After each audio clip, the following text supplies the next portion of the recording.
Hola chicos, ¿cómo están?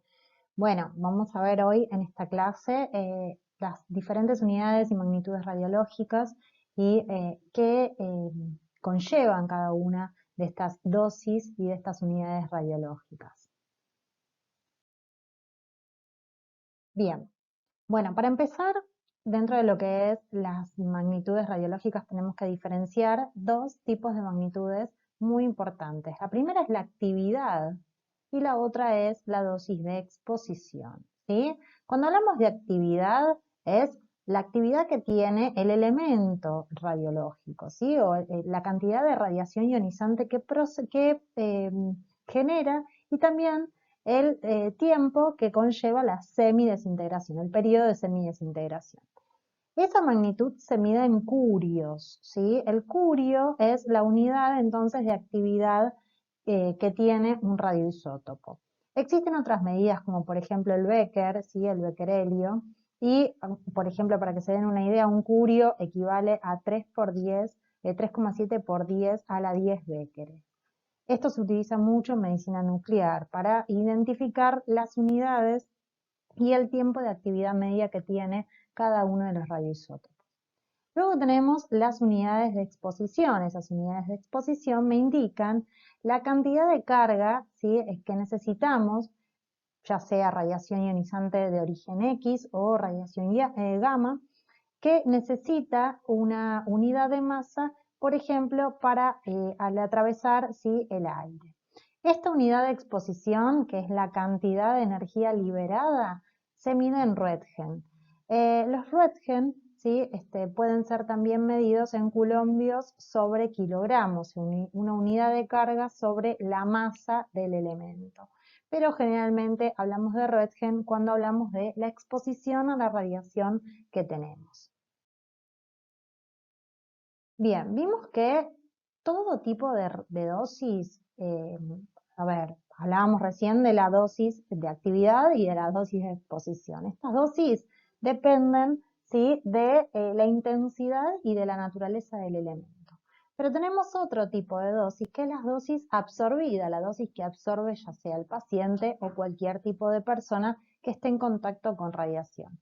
Esa dosis va a depender de diferentes cuestiones. Primero y principal, del tiempo en el que estemos expuestos a esa radiación. Obviamente, de la cantidad de radiación, ¿sí?, de la dosis de exposición, del medio en el que éste digamos, se disperse, si es aire, si es agua, si son diferentes tipos de elementos, de la distancia que tengamos hacia la fuente emisora, si en este caso del paciente la distancia sería esta, y de la cantidad de energía impartida a la unidad de masa, en masa, o sea, de la interacción que tenga el haz de rayos con, por ejemplo, si el material. No es lo mismo interactuar con abdomen, que tiene más tejido blando, que interactuar, por ejemplo, con el cráneo, ¿sí? No es lo mismo un segundo que un milisegundo. Y obviamente no es lo mismo la distancia desde un objeto hacia el recorrido que tienen que llevar los electrones. Cuanto más cerca estemos, más dosis absorbida vamos a tener. Bien, la dosis de absorción se puede medir en Gray o se puede medir en rad, ¿sí?, que son los radianes. Los Gray son una unidad de medida muy útil para medir la cantidad de energía entonces absorbida. Tenemos otro tipo de dosis que es la dosis equivalente. La dosis equivalente es una de las más importantes y está relacionada a los efectos biológicos que llevan la exposición a ciertas dosis radiológicas. Esta magnitud va a determinar la dosis, ¿sí?, la cantidad de dosis que necesita un tejido como máximo para no ser dañado, ¿sí? Esto es una dosis equivalente. Obviamente que nos sirve muchísimo para protegernos, o sea, sabemos que la dosis absorbida, por ejemplo, va a depender del lugar donde estemos, o sea, la distancia, del tiempo, y va a depender también del blindaje que utilicemos, ¿sí?, del frenado. ¿Por qué? Porque la dosis absorbida no va a ser igual, ¿sí? Si yo tengo plomo entre las de rayos y nosotros o si no lo tengo. Pero esta dosis equivalente me determina la cantidad de dosis que una persona puede absorber en un determinado tejido. Recuerden que estas dosis son diferentes en cada uno de los tejidos sin ser dañados, ¿sí? Las dosis equivalentes entonces en diferentes tejidos biológicos van a ser diferentes. ¿Por qué? Porque la radiosensibilidad es entonces diferente.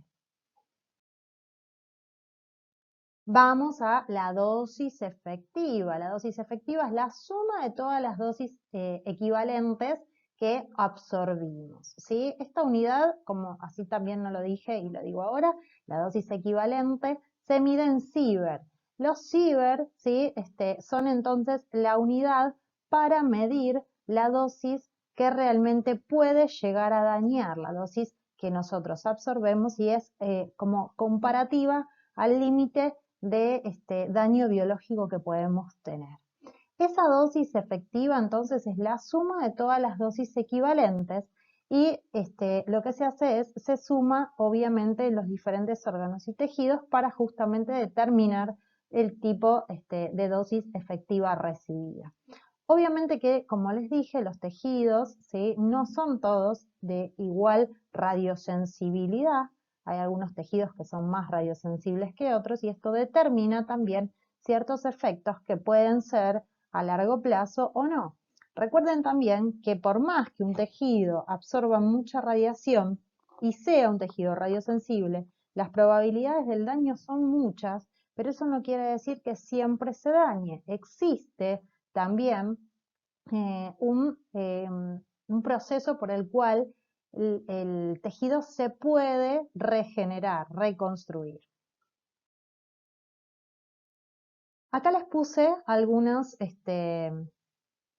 unas tablas, ¿sí?, de equivalencias con respecto a lo que son las dosis efectivas en radiología, por ejemplo, de diferentes regiones del cuerpo, comparadas siempre con la radiología de tórax, que es la que se estipula como dosis anual recomendada, y la radiación natural, o sea, la equivalencia en la radiación natural. Fíjense, la radiología de tórax tiene 0,02 milisievert de dosis efectiva, que sería la dosis recomendada anualmente para que un tejido no se dañe, para que un organismo en realidad no se dañe. Bueno, es una placa de tórax y es, digamos, equivalente a la exposición, el tiempo de exposición de 3 días a radiación natural. En extremidades es la mitad de la placa de tórax, ¿sí? Y bueno, hay diferentes, digamos, proyecciones para que ustedes vean. Fíjense, en un enema, ¿sí?, en un colon por enema tenemos una dosis efectiva de 7 milisievert. Esto corresponde a 350 placas de tórax. Esto es igual, chicos, que estemos, por ejemplo, 3,2 años bajo el estímulo de la radiación natural, ¿sí? Fíjense que es un montón. Bueno, tenemos, por ejemplo, también una tomografía computada de abdomen, ¿sí?, que tiene 10 milisievert y que son correspondientes a 500 placas de tórax. Bueno, después tenemos o sea, diferentes tipos de estudios, ¿sí? Dentro de lo que es la centellografía tenemos diferentes unidades, ¿sí?, y diferentes mediciones. Pero fíjense, ¿por qué es importante esto? Porque si yo le tengo que hacer a un paciente una placa de, no sé, tobillo, frente y perfil, las extremidades son 0,01 milisievert. Frente y perfil ya estoy teniendo la dosis anual recomendada. Si tengo que repetir una placa, que siempre decimos que no es lo recomendado, y generalmente pedimos que no se repitan las placas, es porque justamente estoy duplicando la cantidad de energía absorbida del paciente y la dosis efectiva, por ende, se duplicará.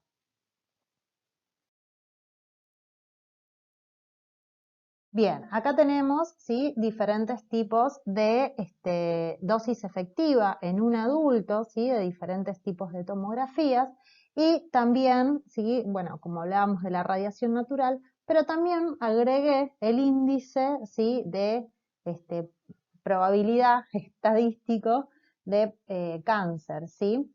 Bien, fíjense que todos tienen un índice bajo o muy bajo. El único índice moderado de probabilidad del cáncer son las tomografías axiales computarizadas de abdomen y de pelvis, justamente repetidas con y sin contraste. En realidad esto no quiere decir que uno vaya a manifestar cáncer a largo plazo y tampoco quiere decir que no se utilice en el caso de ser necesario, pero tenemos que tener en cuenta que estos son elementos muy importantes a futuro para determinar, ¿sí? La predisposición de un paciente a manifestar ciertas patologías.